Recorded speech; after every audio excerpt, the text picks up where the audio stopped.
Olá, pais, mães, familiares e responsáveis pelas crianças da EMEI, professor José Rubens Pérez Fernandes. Seja muito bem-vindo, muito bem-vinda a esse momento de reflexões e dicas sobre os desafios de gerenciarmos as nossas emoções nesse momento de crise da pandemia.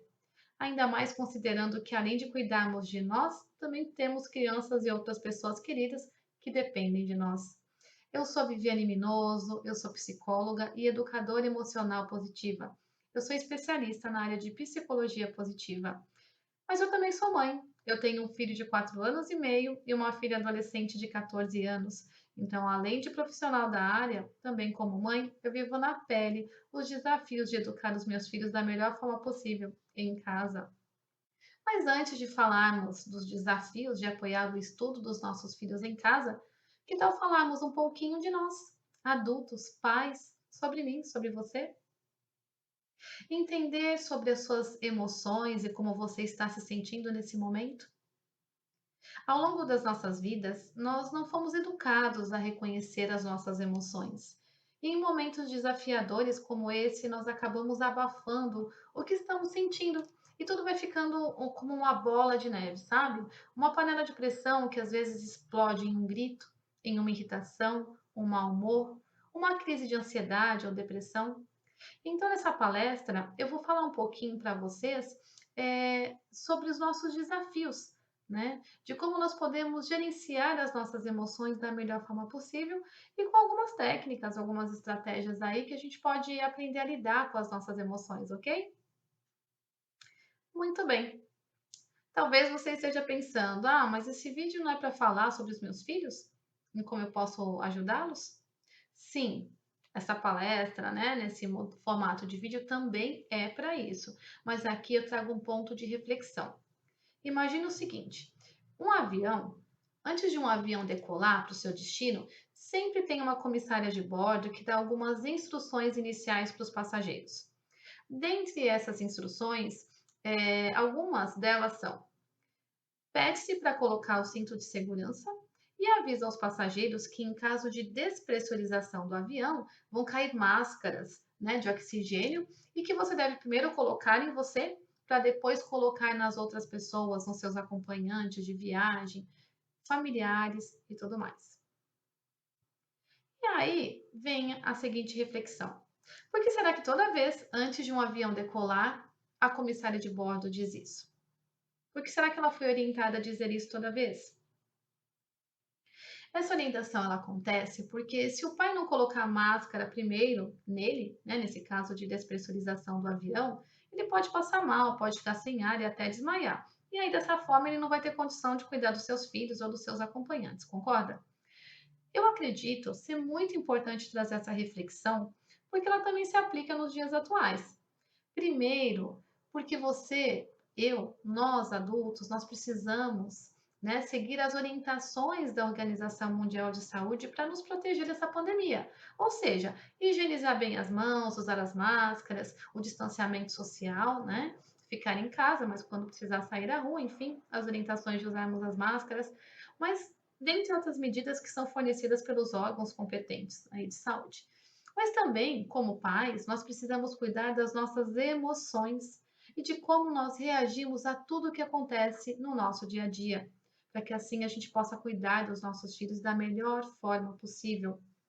Se para nós adultos, que temos um pouco mais de consciência das coisas que estão acontecendo, já é desafiador passar por todo esse momento de dores, de crises, de medos, de dúvidas, imagine então para as nossas crianças, que muitas vezes elas não têm o entendimento do que está acontecendo de fato.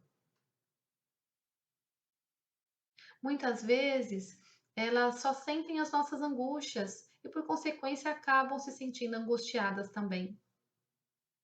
Vamos começar reconhecendo que dentro de nós pais também existe uma criança que só quer ser amada, aceita e respeitada. Mas também essa criança que existe dentro de nós tem medos, inseguranças, que é a nossa criança interior, a nossa mente emocional. A nossa criança interior tem os mesmos anseios, os mesmos desejos de felicidade e bem-estar que os nossos pequenos. Vamos olhar com isso com mais carinho? Que tal olhar para você com mais carinho? Você sabia que nós temos em média de 60 a 70 mil pensamentos por dia? A grande questão é que esses pensamentos eles podem ser positivos ou negativos. E além disso, muitas vezes nós ficamos repetindo os mesmos pensamentos o tempo todo, porque nós temos pensamentos do tipo martelo, aquele tipo de pensamento que fica martelando na nossa cabeça o tempo todo, até a cabeça doer. E também a gente tem os pensamentos diamante. Os pensamentos diamante são aqueles pensamentos positivos, aquelas ideias que nos fazem tão bem. E qual que é a consequência de um grande volume de pensamento martelo no nosso dia a dia? Se os pensamentos do tipo martelo dominam a nossa mente, nós vamos nos sentir mal, tristes, sem esperança na vida, e a vida vai ficando sem graça, porque os nossos pensamentos direcionam as nossas emoções de uma forma positiva ou negativa. Um pensamento ele vai gerar um sentimento que pode ser bom ou ruim, e o nosso sentimento vai nos levar para uma atitude, para ação. O que acontece? Se nós estamos tendo muito pensamento negativo, nós vamos nos sentir mal e as nossas ações, por vezes, podem não corresponder àquelas que nós gostaríamos de ter, tanto no momento de estresse em casa, num relacionamento familiar ou com qualquer outra pessoa. Mas afinal de contas, como nós podemos gerenciar as nossas emoções da melhor forma? Para isso é importante a gente começar entendendo o que são emoções, né? Porque desde a infância nós fomos ensinados a esconder os nossos sentimentos. Os nossos pais também, eles aprenderam dessa forma e nos ensinaram da melhor forma que podiam. Mas, por exemplo, era só a gente cair, se machucar e chorar, e a maioria dos pais diziam: ah, não chora, não foi nada, não é? Embora fosse na tentativa de nos acolher, que mensagem nós acabamos interpretando com isso? Ah, que não tem problema, não precisa expressar sua emoção, tá tudo bem. Aprendemos que a nossa dor não era nada, que não podíamos demonstrá-la, e assim nós fomos crescendo. As emoções são a nossa primeira resposta a qualquer situação. As emoções, elas são físicas, nós sentimos no nosso corpo. Exemplo, se você está andando à noite numa rua deserta, dá de cara com um cachorro bravo que vem correndo na sua direção, como é que você vai reagir? O seu corpo ele vai responder rapidamente para você enfrentar o cachorro bravo. Ou você enfrenta ou você corre. É luta ou fuga. E você nem vai ter tempo de pensar nisso. Quando você vê, já foi, já saiu correndo e disparado ou subiu em cima de algum muro. Essa é uma decisão que o seu cérebro tomou antes mesmo de você perceber. É muito importante você saber que todas as suas emoções são importantes, porque elas vão te indicar se as coisas estão indo bem ou se estão indo mal. A minha dica para você aqui é você reservar um tempinho do seu dia para aprender a observar como você se sente. E a isso nós chamamos de autoconhecimento. O autoconhecimento é libertador. Por vezes a gente não tem consciência da pessoa que a gente é. Então, que tal olhar um pouquinho mais para você e observar como é que você se sente, quais são as suas emoções, como é que você reage às situações? Você reage a uma situação e você consegue se recompor, recobrar a sua emoção com equilíbrio rapidamente? Ou você consegue ficar tenso o tempo todo, mesmo depois que um problema já foi solucionado? É importante a gente aprender como é que a gente funciona, porque a gente só consegue gerenciar aquilo que a gente conhece. E por vezes a gente não se conhece, não é? Então aqui fica um convite de observação, de percepção. Vamos começar um passinho de cada vez, ok? Bom, a inteligência emocional é a nossa capacidade de gerenciar as nossas emoções a nosso favor e não permitir que as emoções controlem a nossa vida, ou, em outras palavras, nos sabotem. As emoções básicas são o medo, a raiva, a tristeza, a alegria.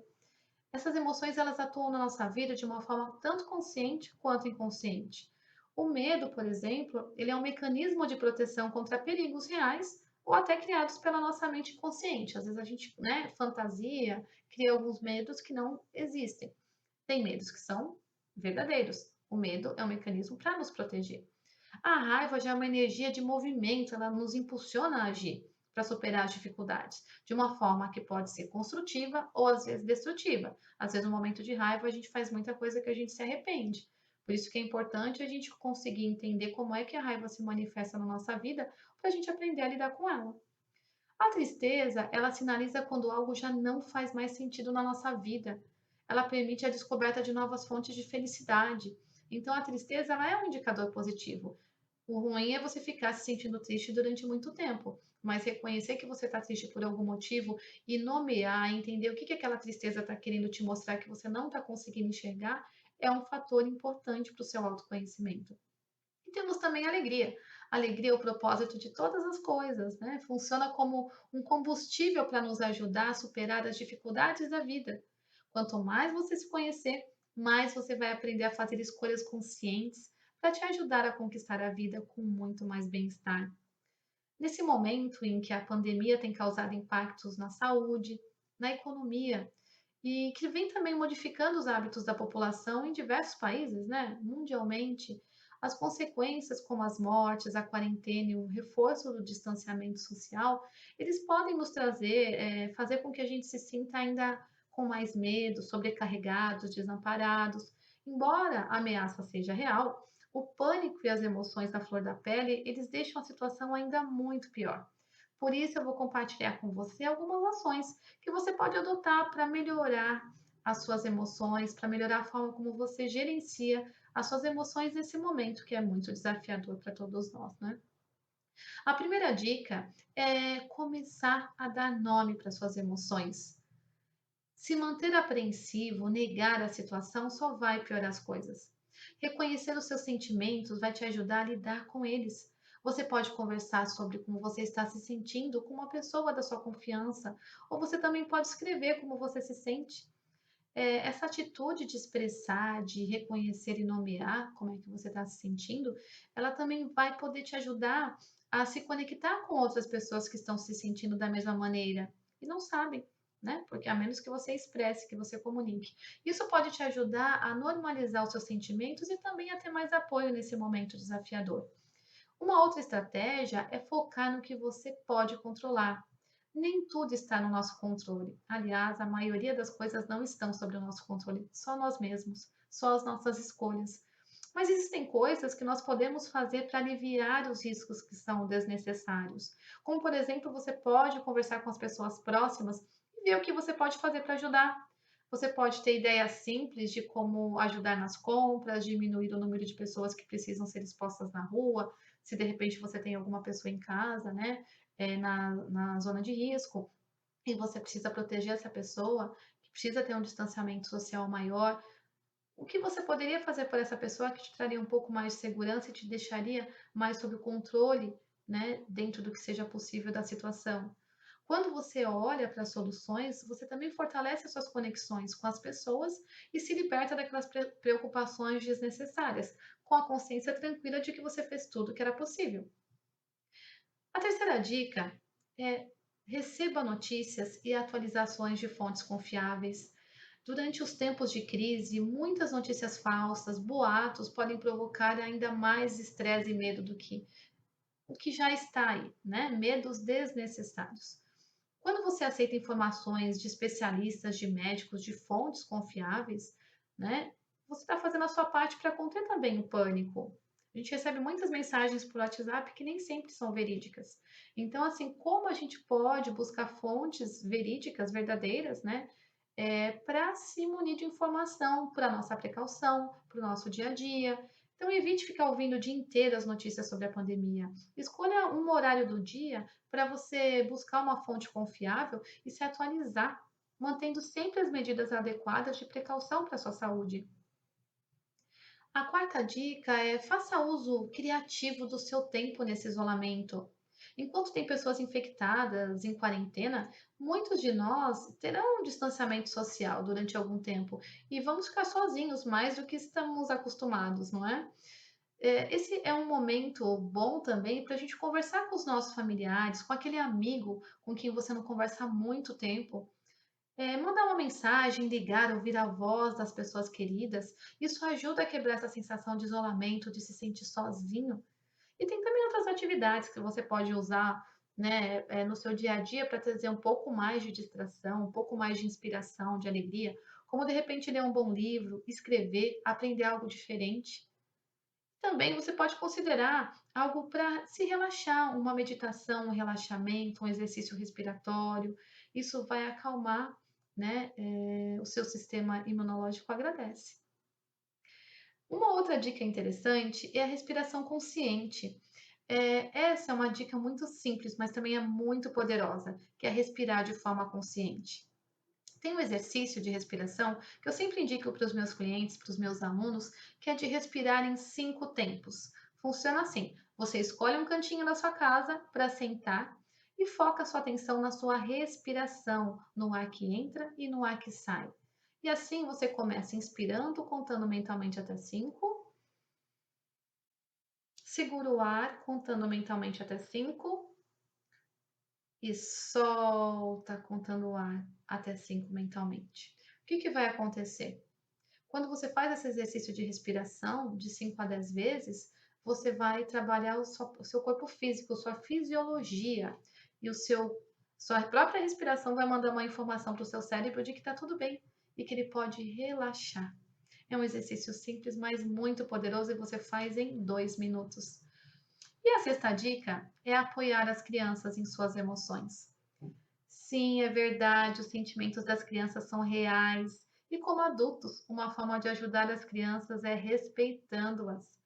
Enquanto nós estamos aprendendo a lidar com as nossas emoções, também nós precisamos ajudar as crianças a aprenderem a lidar com as emoções delas.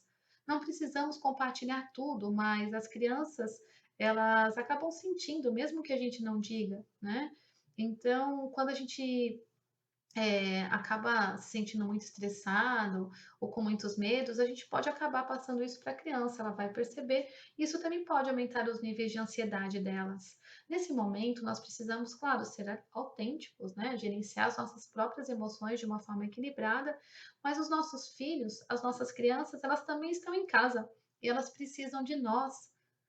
Não só da nossa ajuda para fazer as lições de casa, para ler os livros, para estudar as apostilas, mas também as nossas crianças precisam do nosso amor, do nosso carinho e do nosso respeito.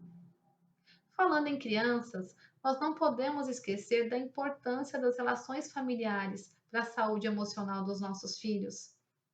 É na primeira infância que a criança aprende a ler e escrever, mas é também nessa fase, até por volta dos 6 anos e meio, 7 anos, que a criança ela desenvolve a mente inconsciente, as suas crenças, a sua visão de mundo, com as regras do que é certo e do que é errado. Mais do que ouvir as nossas orientações, as crianças aprendem com o nosso exemplo. Nós podemos falar para a criança parar de gritar, mas se falarmos gritando, o que ela vai aprender é que deve gritar para conseguir o que quer. Isso serve para tudo o que você, como pai, mãe, familiar, for ensinar para suas crianças.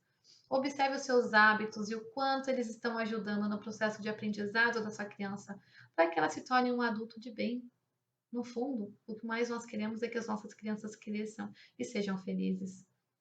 Como nessa fase de isolamento social, as famílias estão passando por muito tempo reunidas em casa, por vezes a criança pode testar os nossos limites como pais ou responsáveis, desculpe.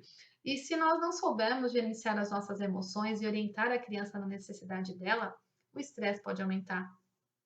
A melhor estratégia para ensinar o seu filho é por meio do seu exemplo, com amor, paciência e respeito.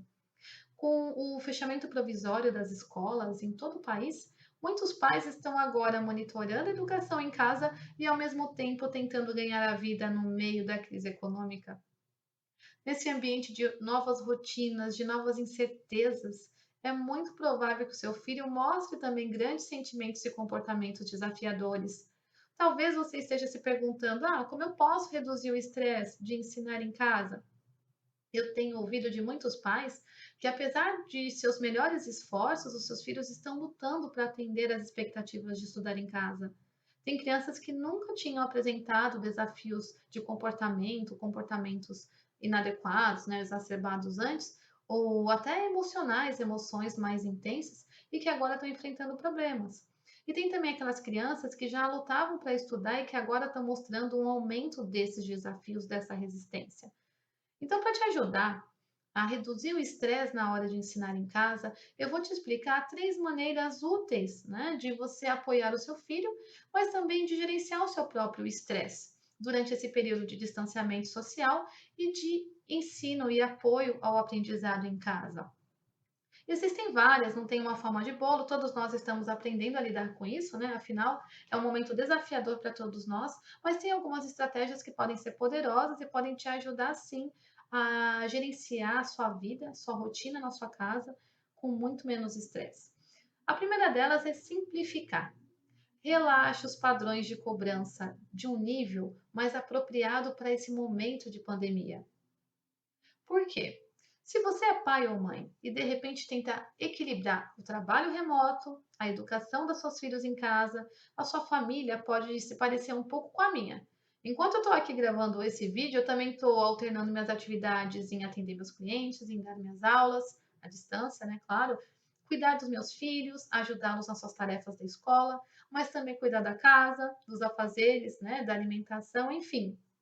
Se você olhar para as últimas semanas, você vai perceber que dar atenção total ao ensino em casa para os seus filhos não vai ser possível agora. Talvez com não no nível de exigência que você gostaria. Uma vez que assim, nós são tantas atividades sendo realizadas ao mesmo tempo que acaba sendo desafiador. Nós somos humanos, em algum momento a gente precisa priorizar mais uma coisa ou outra. Por isso, passar um tempo desejando que as coisas fossem de outra maneira é um exercício que gera frustração. Por isso, pesquisas científicas demonstram que a aceitação é muito importante para o bem-estar. Lembra dos pensamentos do tipo martelo e do tipo diamante que eu falei no comecinho? Bom, eu vou repeti-los. Os pensamentos martelos são aqueles pensamentos que ficam martelando na nossa cabeça o tempo todo até ela doer.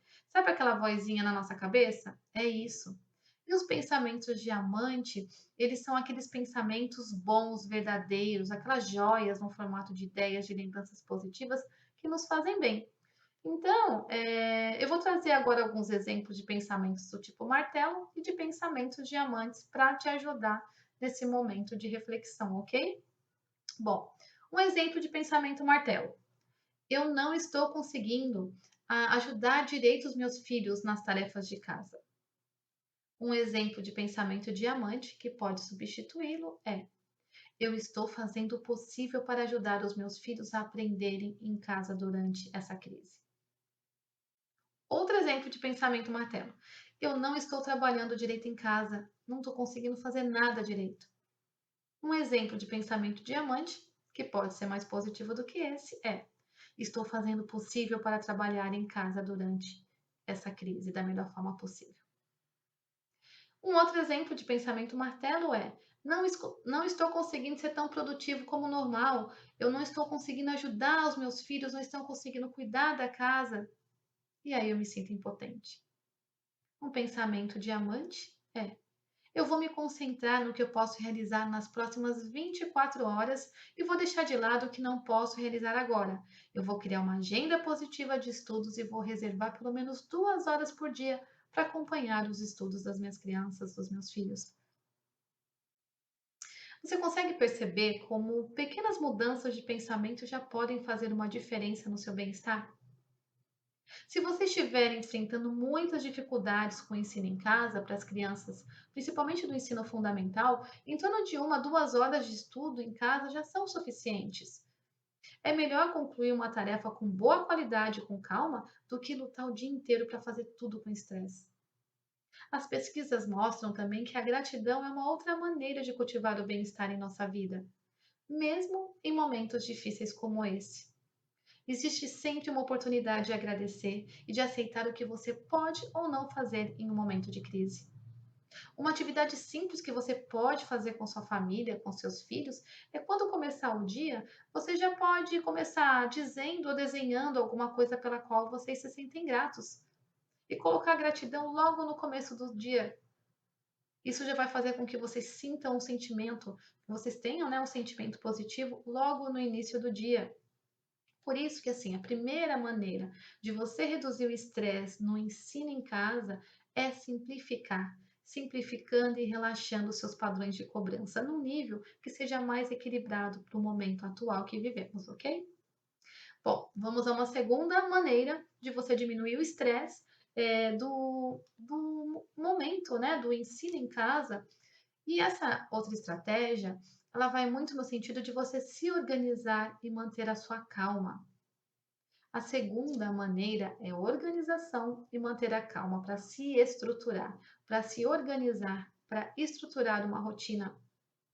Uma das formas mais adequadas de você apoiar o estudo do seu filho em casa durante esse período de pandemia é manter uma programação regular, ou seja, organizar uma rotina, mesmo quando estiver em casa o dia todo. Há uma boa razão para isso. Para os adultos e para as crianças, a rotina, essa previsibilidade, saber o que fazer, são calmantes durante períodos de estresse. Se você tentou definir uma programação e seus filhos estão resistindo, existem algumas dicas aqui, alguns lembretes, né? Agora, não é hora de reprimir, controlar o dia do seu filho de uma forma muito austera. Agora é hora de colaborar com seu filho em uma rotina que funcione para toda a família. Tudo bem se a sua agenda não for planejada todos os dias. Todos os dias são uma nova oportunidade de você ajustar o que está funcionando e eliminar o que não deu certo. Se o seu trabalho é como pai, mãe, responsável, nesse momento, recriar um dia escolar, com seu filho e você tiver a pretensão de querer recriar esse dia escolar de 8 horas, seu trabalho vai ser muito árduo e talvez você não conquiste o resultado que você gostaria. Talvez seria mais proveitoso para você e para o seu filho ajudá-lo, né, a se sentir mais seguro, a fazer melhor possível o plano de ensino que os professores passaram, né, estão oferecendo. Por isso que nesse momento é muito interessante você organizar a sua rotina. E aí aqui eu te faço um convite. Que tal você pegar papel e caneta agora e organizar seu dia a dia, a sua rotina, a rotina da sua família, incluindo os horários de estudo das suas crianças? A minha dica é você começar pela hora em que vocês acordam. Anote que hora do dia você vai reservar para os estudos dos seus filhos e os seus afazeres. Mas também aproveite para incluir oportunidades de diversão, momentos que pode ser desde contar uma história, conversar sobre como vocês estão se sentindo em casa, ou momentos de conexão da família. Essa segunda maneira de você reduzir o estresse no ensino em casa, que é organizar a sua rotina e manter a calma, vai te trazer muito mais conforto. Vamos testar. Eu já testei e ajuda muito. Bom, a terceira maneira de você diminuir o estresse do ensino em casa é dar suporte emocional aos seus filhos. Quando as crianças experimentam grandes sentimentos, né, emoções muito fortes, elas podem comunicá-las através do próprio comportamento. Se o seu filho está chorando por algo que te parece tão pequeno, pode ser um sinal que ele está sobrecarregado ou cheio de emoções que ele não está sabendo como lidar. Por exemplo, quando uma criança chora e grita sem motivo aparente, ela na verdade ela está querendo demonstrar que tem alguma necessidade dela que não está sendo satisfeita. Talvez pode ser até que ela esteja sentindo falta dos amiguinhos. Por isso, ficar próximo da criança, praticar a escuta, abrindo espaço para que a criança expresse as suas emoções, vai te aproximar ainda mais dela e também da família, e vai fazer com que você se conecte com todos. Como a criança ainda não tem consciência e recursos para entender os seus sentimentos, pode ser que o seu filho não consiga se concentrar nas tarefas da escola ou chorar a todo momento. Pode fazer birras ou até se retirar da onde ele está estudando. É provável que ele esteja tendo dificuldades também para atender uma expectativa muito alta, porque talvez ele esteja também se sentindo sob estresse. E aí, como resolver isso? Com empatia. O que é empatia? Empatia é quando nós temos sensibilidade de nos colocar no lugar do outro, de ouvir o outro sem julgar, entendendo os seus desconfortos e também as suas alegrias. Que tal começar a observar o comportamento do seu filho da seguinte forma? Vamos supor que você está se sentindo incomodado com o comportamento do seu filho. Que tal observar se ele está querendo te mostrar alguma coisa? Que tal observar se ele está tendo um momento difícil na vida dele? Vamos a um outro exemplo. Considerando que comportamento é uma forma da criança se comunicar com você, que tal observar se o seu filho está querendo te dizer algo em algum momento com algum comportamento para te pedir ajuda, para te pedir apoio. Se o momento é de estresse na sua casa, não é hora para ensinar. Você precisa acalmar os ânimos primeiro, com empatia, com calma, com respeito, para poder orientá-lo sobre o que de fato é adequado naquele momento. A realidade é que o seu trabalho agora, como pai, educador em casa, é menos sobre aprendizado teórico e mais sobre como criar segurança, pertencimento e aceitação para os seus filhos, para a sua criança. Seus filhos precisam de apoio, de orientação para estudar em casa, sim, mas você pode contar também com as orientações passadas pelos professores.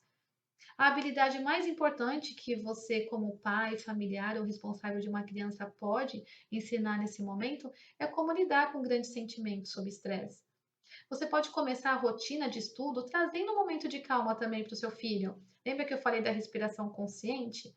Uma técnica muito simples que eu ensino para as crianças e que elas gostam muito, que é cheira a flor e sopra a velhinha. Eu sempre digo assim: imagina que você está num lindo jardim e você vê uma flor bem bonita, e aí você cheira. Que gostoso! Então você vê uma vela de aniversário e você sopra. Que divertido! Então vocês podem usar a imaginação para cheirar a flor e soprarem as velinhas juntos. Com isso, vocês vão inspirar e expirar juntos por menos de 3 vezes, ou um pouquinho mais, se vocês acharem necessário. Mas isso vai ser feito em pouquinho tempo. Em 1 minuto, 2 vocês fazem. Isso acalme muito, além de ser divertido. As crianças adoram. Que tal testar? Bom, dito tudo isso, depois de todas essas reflexões, se vocês puderem ficar com as minhas dicas mais preciosas, fiquem com as seguintes. O momento, ele é desafiador. Todos nós sabemos disso, mas o mais importante é vocês, pais, familiares responsáveis das crianças, aproveitarem esse tempo em casa para fortalecerem as relações familiares. E uma forma potente para isso é criando memórias afetivas com suas crianças. Memórias afetivas são aquelas lembranças boas que geram emoções positivas. Uma memória afetiva pode ser criada com cheiro, com sabor, com as cores, ou até mesmo com toque, com um abraço carinhoso. As memórias afetivas, elas podem ser as melhores memórias que guardamos da nossa vida.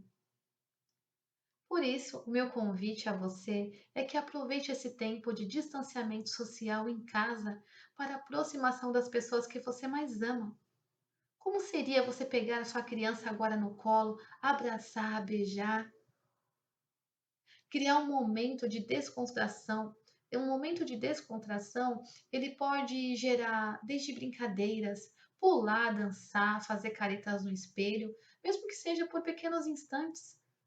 Olhe para sua criança nos olhos agora, diga a ela o quanto ela é importante para você, mostre a ela o quanto ela é amada, expresse o amor, você vai ver como você vai se sentir bem. Pela lei do dar e receber, a gente recebe tudo aquilo que dá. E nada melhor do que uma criança para expressar amor. As crianças são muito sinceras e espontâneas. Então você também pode se nutrir disso, se nutrir do amor que você der.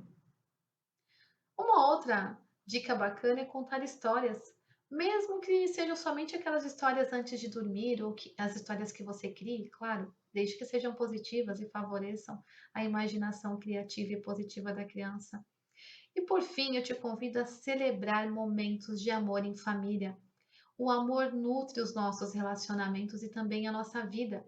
Afinal, nos alimentamos para nutrir o nosso corpo, mas também os nossos relacionamentos precisam ser nutridos com amor, regados com compaixão e com a esperança de dias melhores. As nossas crianças agradecem porque as crianças são como sementes plantadas no jardim da vida, que precisam ser regadas com amor e com respeito para florescerem como adultos que darão lindos frutos. Lembre-se, a paz começa em mim. Uma pessoa em paz, ela transforma o lar em paz. Um lar em paz, ele transforma uma cidade em paz. Uma cidade em paz, ela contribui para uma nação em paz. E uma nação em paz contribui para um mundo melhor. Por isso, a paz começa em mim, a paz começa em você, em quem mais escolher espalhar a paz e o bem-estar pelo mundo. Que possamos ser a diferença que desejamos ver no mundo. Gratidão por esses momentos com você e eu desejo muita sorte, prosperidade, alegria e bem-estar ao lado das pessoas que amam, principalmente das suas crianças.